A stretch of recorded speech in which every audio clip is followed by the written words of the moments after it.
My name is Bob, and I'm not a Muslim nor a Palestinian, but I am concerned with human rights violations. For almost 65 years, Israel has treated the Palestinians in the most cruel way, both Muslims and Christians. In 1948, over 700,000 Palestinians were brutally expelled from their homes. And Israel has violated UN Resolution 194 and has not allowed a single Palestinian the legal right to return to their homes.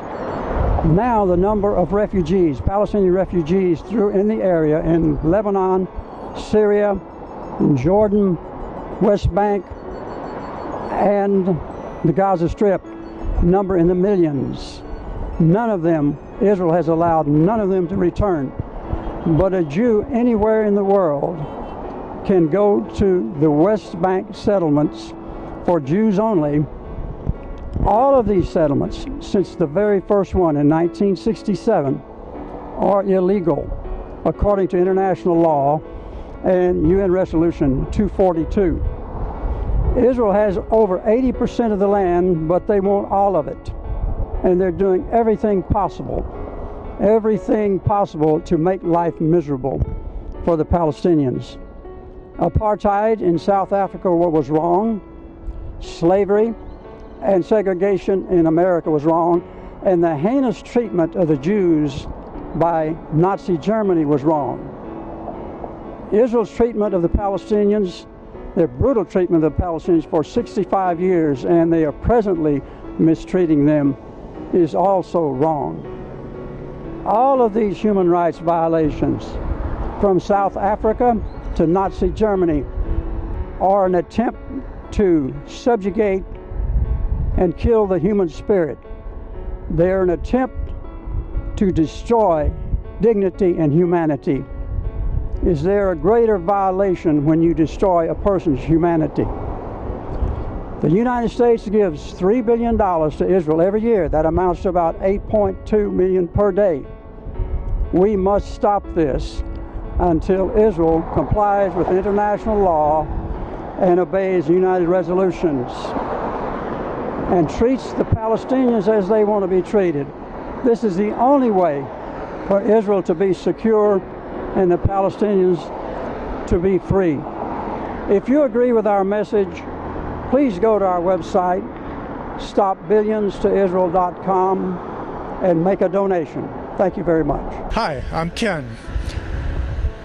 A couple of weeks ago in Chicago, people crowded in the streets to protest the closing of a massive number of schools in that city. Budget cutters in Washington are slashing funding for vital programs like Meals on Wheels for senior citizens, Head Start, housing, education, fuel assistance, unemployment, and health programs.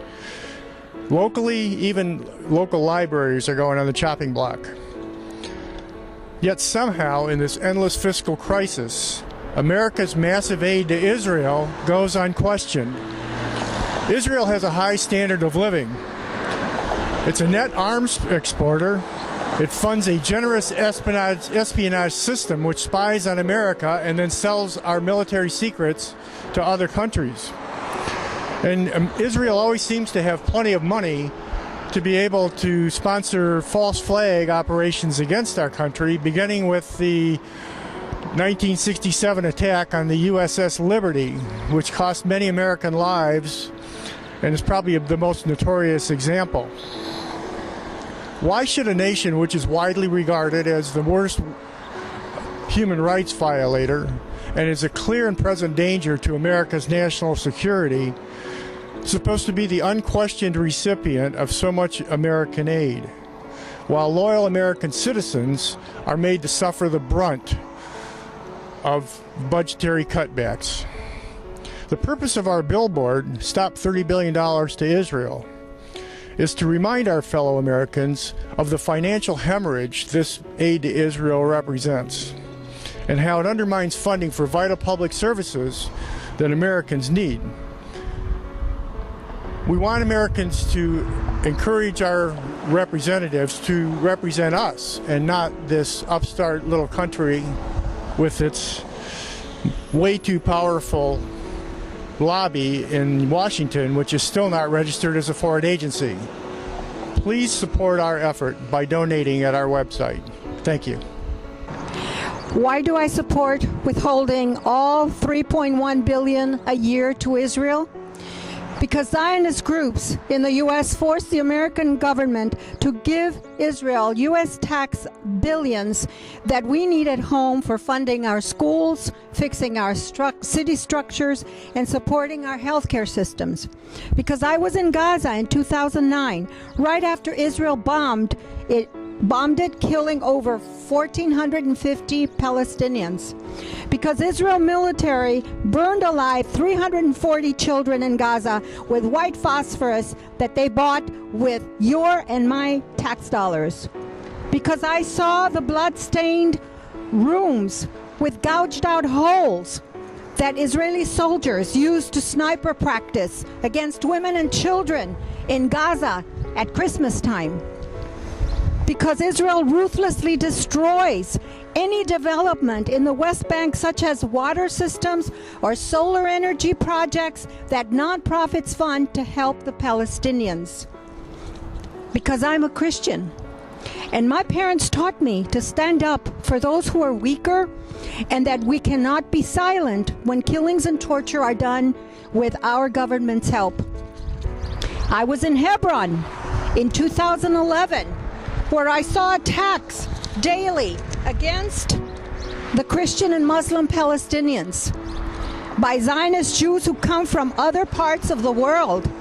I saw Israeli soldiers help the attackers and then take the Palestinians to jail if they tried to defend themselves. I saw the checkpoints and the barbed wire and the guns aimed at the children and old men and women. And I saw what the Zionist Jews do on their weekly attacks against Christian and Muslim Palestinians, burning their olive trees, destroying their vineyards and gardens.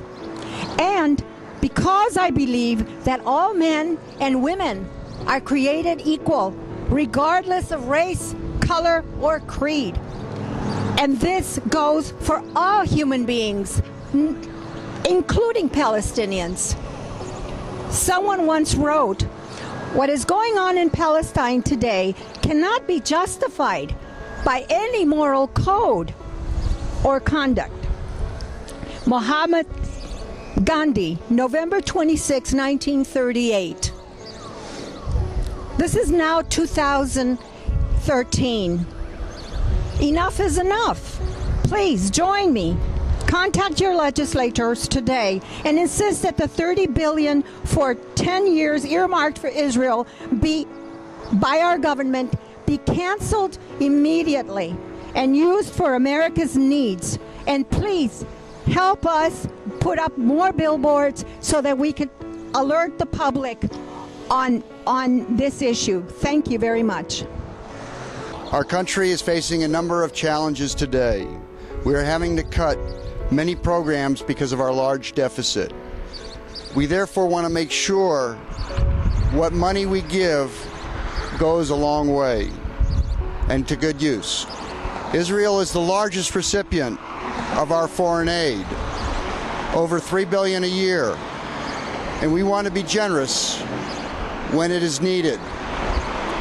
But Israel is a very small country that has lower unemployment rates than we do and has a lower deficit than we do. Why are we giving money to a country that needs it less than we do?